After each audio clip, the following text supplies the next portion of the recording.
ఒక భక్తుడు ఉన్నాడు, రామభక్తుడు, మహాయోగి. ఆయన ఉత్తరాదిలో ఉంటాడు. ఆయన దగ్గరకు తెలుగు శిష్యుడు వెళ్ళాడు. వెళ్ళినప్పుడు భోజనం పెడతారు, భోజనం చేయని చెప్తున్నాడు గురువు. అంత గొప్పవాడు చూడండి, పిలిచి భోజనం చేయన్నాడు. అని దీన్ని ఏమంటారు తెలుగులో అన్నాడు ఆయన. టమాటా తీసి, ఈయన గుంటూరు ప్రాంతం నుంచి వెళ్ళినవాడు. రామ్మొలక్కాయ అంటారు అన్నాడు. మీకు తెలిసి ఉంటుంది రామ్మొలక్కాయ. ఆయన ఏది మరొకసారి అన్నాడు. రామ్మొలక్కాయ అంటే ఆయనకు ఆనందం అసలుచుకుని పడిపోయినాడు. ఇక్కడ రామ అనే నామానికి అంత పులకించాడు. ఆ భక్తి మనకి ఎక్కడ అర్థమవుతుంది ఇక్కడ. అందుకు ఒళ్ళు పులకిస్తే, కళ్ళు చెమరిస్తే అది గొప్ప యోగం అయ్యా. అది రావడం అంత తేలిక కాదు, అది రావడానికి చాలా యోగం ఉంది. అది ముందు రావచ్చే ముందు నామం అంటూ ఉంటే ఎప్పుడుకో అది అంటా ఉంటే అది. ఒక ఆయన భాగవతం చెప్తున్నట్ట, కృష్ణ కథ చెప్తున్నాడు. ఆ కృష్ణనామం ఎంత మధురం అండి. ఆ కృష్ణ అనే నామం ఎంత నీ బ్రతుకును మార్పు చేస్తుందో చూడండి. చేతోదర్పణమార్జనం భవమహాదావాగ్ని నిర్వాపణం శ్రేయ కైరవ చంద్రికా వితరణం విద్యావధూ జీవనం ఆనందాంబుది వర్ధనం ప్రతిపదం పూర్ణామృతాస్వాదనం సర్వాత్మ స్నపనం పరం విజయతే శ్రీకృష్ణ సంకీర్తనం. చైతన్య మహాప్రభు అంటున్నాడు. ఆయనకు అనుభవం ఉంది. అదేమిటంటే కృష్ణనామ సంకీర్తన చేస్తూ ఉంటే స్టెప్ బై స్టెప్ అలా మారుస్తుందని చెప్పాడు. చేతో దర్పణమార్జనం. అర్థం చాలా గొప్పదే, కానీ దాని నిండా మట్టి పేరుకుపోయింది అనుకోండి, సూర్యుడి ముందు చూపించిన రిఫ్లెక్షన్ ఉండదు. దోషం సూర్యుడిదా అర్థాలుదా? అది పాపమాలిన్యం పేరుకుపోయిన మనస్సులకి భగవంతుడి గురించి చెప్పినట్టు. కానీ కృష్ణ అనడం మొదలు పెడితే ఏదోలాగా. ఇవాళ ఎవరైనా ఇక్కడ నాస్తికులు ఇస్తే వాళ్ళకి నేను దండం పెడతా. ఎందుకంటే వాళ్ళు ఎంత భాగ్యం చేసుకున్నారో. వీళ్ళు ఎన్ని వాళ్ళు రామ, కృష్ణ, భవాని, శివ ఇన్ని నామాలు విన్నారు. ఇది ఎప్పటికో బతుకులు అజామిరుల్లో పనిచేస్తుంది, సందేహం లేదు ఇక్కడ. అది చేతోదర్పణమార్జనం. ముందు మనస్సును అర్థాన్ని క్లెన్స్ చేస్తుంది చేతోదర్పణమార్జనం. తర్వాత నీకు మాటి మాటికి కలిగే తాపాల నుంచి తగ్గిస్తుంది. భవమహా దావాగ్ని నిర్వాపణం. నీకు శ్రేయస్సులు ఇస్తుంది. శ్రేయ కైరవ చంద్రికా వితరణం విద్యావధూ జీవనం. నీకు జ్ఞానశక్తిని పెంచుతుంది. అంతేకాదు ఆనందాంబుది వర్ధనం. క్రమంగా నీలో ఆనందాన్ని పెంచుతుంది. ప్రతి పదం పూర్ణామృతాస్వాదనం. ఆ స్టేట్కి వెళ్ళేటప్పుడు ప్రతి నామాన్ని చాలా ప్రేమగా అంటారు. ఇంత ప్రేమగా అనడం ఏంటంటే ప్రేమికులను అడగడం తెలుస్తుంది. బహుశా ఆ స్టేట్లో ఉన్నవాళ్ళు ఎవరు ఇప్పుడు లేరేమో, లేదా ఆ స్టేజ్లో ఉన్నవారు. ప్రేమికుల గురించి చూడాలండి, తప్పేం లేదు. నేను ఉదాహరణ చెప్పడం, శాస్త్రమే చెప్తుంది. శివుడే చెప్తాడు అమ్మవారితో. భగవత్కథలు వినేవాడు గొప్ప భక్తుడు. ఎలా వినాలి అంటే ప్రియుడు ప్రేయసి కబుర్లు వింటున్నట్టు అని చెప్పాడు. అంటే ఆ లాంగ్వేజ్లో చెప్తే కానీ మనకు అర్థం కాదని ఆయనకు తెలుసు. ఎందుకంటే అందులో ఒక్క మీనింగ్ ఉండదు, ఒక పర్పస్ ఉండదు. కానీ ఊరికి వింటూ కూర్చుంటారు కబుర్లు. వాటిని స్వీట్ నథింగ్స్ అంటే ఏం లేదు అక్కడ, కానీ తీయగా అనిపిస్తుంది. అవునా లేదా? అరే నువ్వు మోహంతో పెట్టుకున్న ఒక దానిలోనే, ఏమీ లేని దానిలోనే అబ్బా చాలా బాగుందండి, చాలా బాగుందంట పెళ్ళి అయ్యే వరకు. అరే అప్పుడే నీకు ఏమీ లేనిది నువ్వు భావం పెట్టుకుంటే నీకు మధురంగా ఉందే. అసలు ఇంత ప్రపంచంలో ప్రతి సుఖం వేస్ట్ అని చెప్పి తీసి పారేసిన యోగులు ఏ నామం పట్టుకుని పులకించిపోతున్నారో దాని టేస్ట్ ఎంత గొప్పగా ఉంటుందా అని ఊహకైనా ఆలోచించాడు. ఇక్కడ ఎంత మధురం ఆ నామం ఇక్కడ. అందుకు ఒక ప్రేయసి నామం ప్రియుడన్నా, ప్రియుడి నామం ప్రేయసి అన్న వాళ్ళ దగ్గర వచ్చి వాళ్ళ పేరు అనండి. ఒక్కసారి వాళ్ళు నోరారా పేరు అంత ప్రేమగా అంటారంటే నోరారా వాళ్ళ పేరుని అంటారు. అవునా లేదా? ఫీలింగ్ని అర్థం చేసుకోవాలి.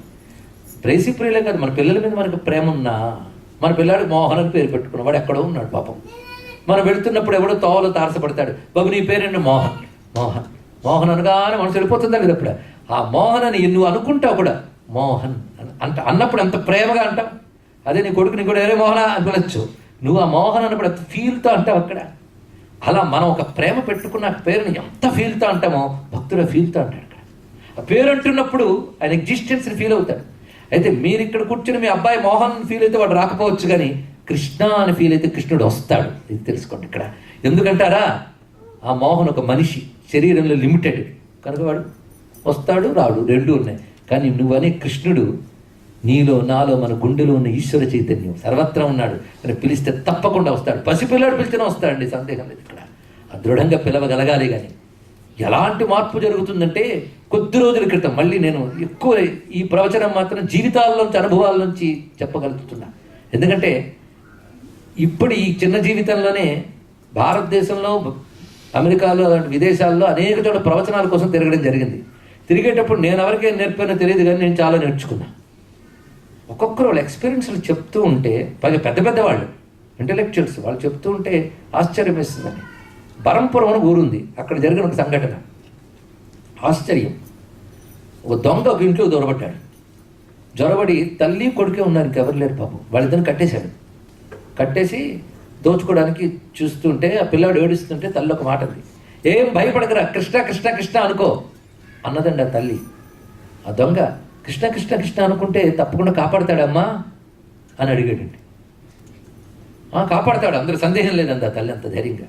వెంటనే కత్తి మూసేసి విప్పేసి నమస్కారం చేసి వెళ్ళిపోయాడు. కాపాడాడు చెప్పండి. ఇక్కడ జరిగిన సంఘటన అంటే జరగదా, జరుగుతుంది. భగవన్నామానికి శక్తి ఉంది. నిజంగా భగవన్నామస్మరణ చేసేవాడికి అభయం లభించి తీరుతుంది. ఇది మామూలు విశ్వాసం కాదండి. విశ్వాసం మనం సరిగ్గా అన్నామా లేదా అని కాదు, నామానికి ఆ శక్తి ఉన్నది, అది కాపాడుతుంది, అందులో సందేహం లేదు. అందుకే ఆనందాంబుది వర్ధనం ప్రతిపదం పూర్ణామృతాస్వాదనం అన్నప్పుడు ఆ పూర్ణ అమృతాస్వాదనం ఆ స్టేట్కి వెళ్ళాడు. మొట్టమొదటి కృష్ణ కృష్ణ అనుకున్నాడు, పాపాలు పోయే, క్రమంగా వాళ్ళకి మంచి జరుగుతుంది. ఆ స్థితి వెళుతుంటే ఇంకా నామం విడిచిపెట్టలేకపోతున్నాడు. అందుకే భక్తులు నామం వల్ల ఏదో సుఖం అడగరు, నామమే సుఖం అనుకుంటూ ఉంటారు. ఇక్కడ ఆ నామం అనడంలో సుఖాన్ని అనుభవిస్తారు.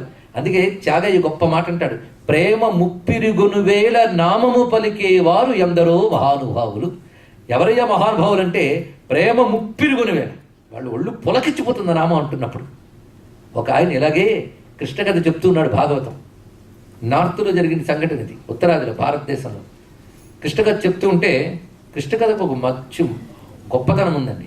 కాస్త ఏకాగ్రంగా వినాలే కానీ గుండె కరిగించేస్తాడు కృష్ణుడు. అందుకే సర్వాత్మ స్నపనం అన్నాడు ఎవరు, చైతన్య మహాప్రభు.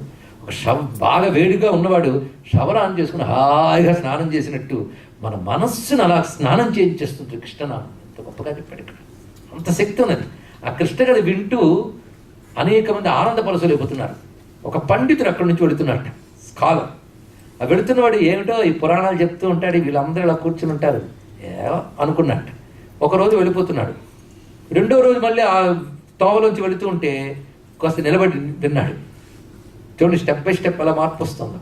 అందుకే 2 రోజులు 3 రోజులు కూడా సప్తాహాలు ఎదురు పడతారు. నాకు అప్పుడప్పుడు అర్థమవుతుంటుంది, చేంజులు వస్తుంటాయి. ఇక్కడ మొదటి రోజు అనుకుంటారు, రెండో రోజు కొంచెం మార్పు. ఏవో వాడు మొత్తానికి స్కాలర్ కదా వచ్చింది ప్రమాదం. చూడండి, ఇంటలెక్ట్ స్కాలర్ వీళ్ళతో వాళ్ళు తాళం వేసేస్తారు వాళ్ళ నాలెడ్జ్ని. వాళ్ళు ఫిక్స్ అయిపోతారు, లేడు అంతే. అది అజ్ఞానమేగా. లేడు అనుకోవడం అజ్ఞానమే. ఏం ప్రూవ్ చేయగలరు లేడని? ఉన్నాడన్నా 1,00,000 ప్రూవ్లు ఇస్తాం. వాళ్ళు తాళం వేసేసుకుంటారు అంతే. పైగా స్కాలర్ అయితే ఇంకోటి ఉంది, ఈ భక్తి పురాణాలు ఇవన్నీ వేస్ట్, అంత ఆత్మతత్వం, జీవుడు ఈశ్వరుడు ఇవి మాట్లాడుతుంటారు. అలాంటి పండితులు ఆయన పాపం. నాస్తికుడు కాదు కానీ పండితులకు ఒక బాధ ఉందండి. గొప్ప జ్ఞానులు కనుక వాళ్ళకి తొందరగా కరగదు. దాంతో అతను అక్కడ నిలబడి ఉన్నాడు. 2వ రోజు అయింది. 3వ రోజు వచ్చాడు. ఇది చెప్పడం ఏంటి, వాళ్ళందరూ ఇలా వినడం ఏంటి, పది వింటూ కన్నీరు కారుతారు, వింటూ ఎదుగ వికారం అయింది. మళ్ళీ 4వ రోజు వెళ్ళి వాళ్ళతో కూర్చున్నాడు. కొంచెం ప్రోగ్రెస్ అని వాడికి అనుకోవట్లే. వెళ్ళి కూర్చున్నాడు. కూర్చుంటే అందరూ కృష్ణ కథ, కృష్ణ లీలలు, కృష్ణ నామధురం చెప్తుంటే ఒక్కొక్కడి కళ్ళ నీళ్ళు వస్తున్నాయి. చుట్టూ చూస్తున్నాడు, ఏంటి వీళ్ళందరూ. నేను అసలు ఒక్క ఎక్స్ప్రెషన్ లేకుండా, ఒక్క రెస్పాన్స్ లేకుండా, ఒక్క కన్నీటి చుక్కలు లేకుండా ఆవలిస్తూ నేను కూర్చుంటే వీళ్ళందరూ ఇంత స్పందిస్తున్నారంటే చిచి మూర్ఖులు అని చెప్పడం ఏంటి, ఏడవడం ఏంటి అంటే వీడు ఒక్కడే జ్ఞానం, వీళ్ళందరూ మూర్ఖులుట అలా అనుకున్నాడు. మరుసటి రోజు మళ్ళీ వెళ్ళాడు. వెళ్ళేటప్పటికి సిగ్గేసింది. ఇంతమంది కన్నీళ్ళు పెడుతుంటే నేను ఒక్కడనే కన్నీరు కార్చకపోతే ఆడుగా ఉంది ఇక్కడ. కనుక రేపు ఎలాగైనా కన్నీరు కారుస్తానన్నాడు. వచ్చి కూర్చున్నాడు. రాదే, అహంకారం అంత తేలిగ్గా కరుగుతుందండి. ఆఖరికి ఏం చేశాడంటే ఉత్తరీయం ఉంది, ఉత్తరీయానికి మిరపగుండ ఒకటి పెట్టుకొచ్చాడు లోపల.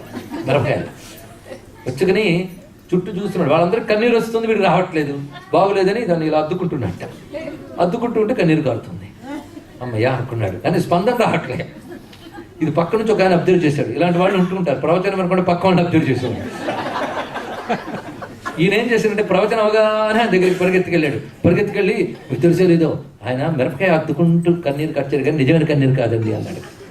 అవునా, ఆయన ఎవడో నీకు తెలుసా అంటే బాగా తెలుసండి, అడ్రస్ కూడా తెలుసా, నాకు కొంచెం అడ్రస్ ఇవ్వన్నాడు. ఎవరు ఈ పురాణం చెప్పిన పెద్ద ఆయన అడ్రస్ ఇచ్చాడు. ఈ రాత్రి అయిపోయింది, ఇప్పుడు ఏం చెప్తానని పొద్దున్న ఈ పురాణం చెప్పిన ఆయన ఇంటికి వెతుక్కుంటూ వెళ్ళాడు. వెళ్ళి తలుపు కొట్టాడు. తలుపు మీరే పురాణం చెప్పాను ఎందుకు వచ్చారంటే కాళ్ళ మీద పడ్డాడు దండం పట్టి.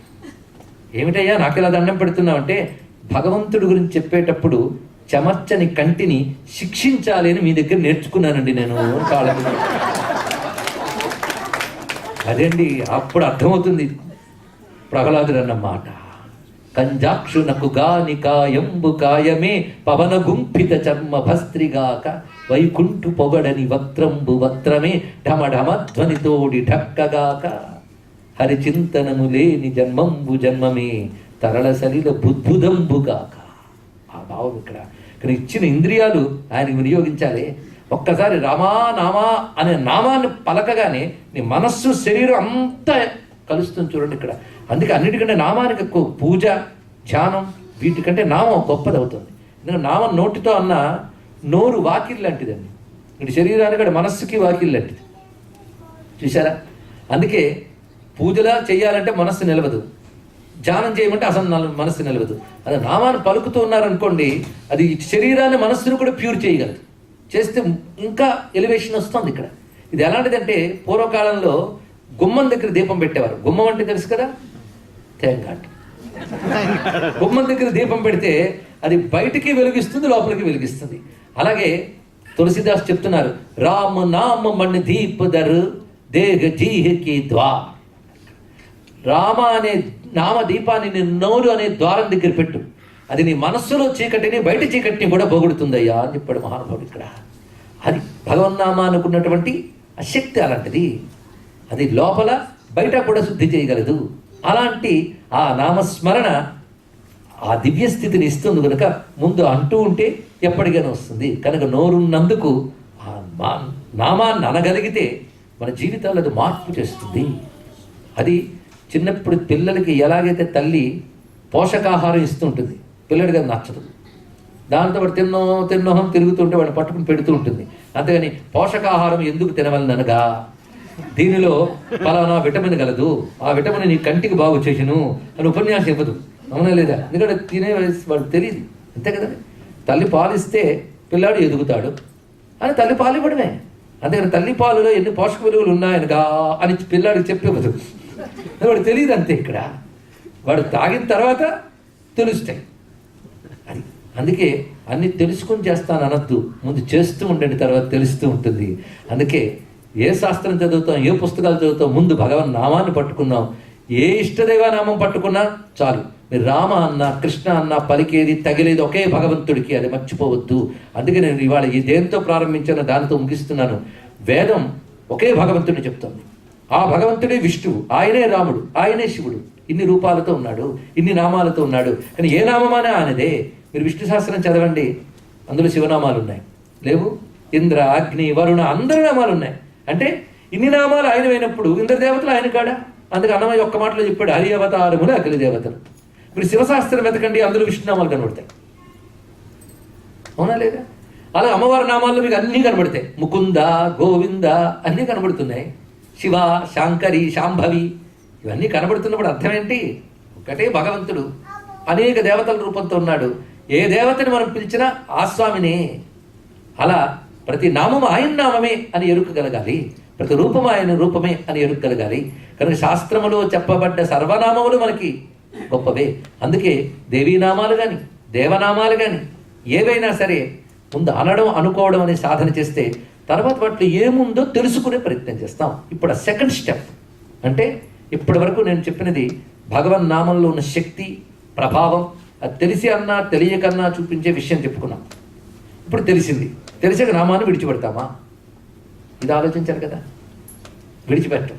అప్పుడు చేసే నామం ఫీలింగ్ వేరే స్థాయిలో ఉంటుంది.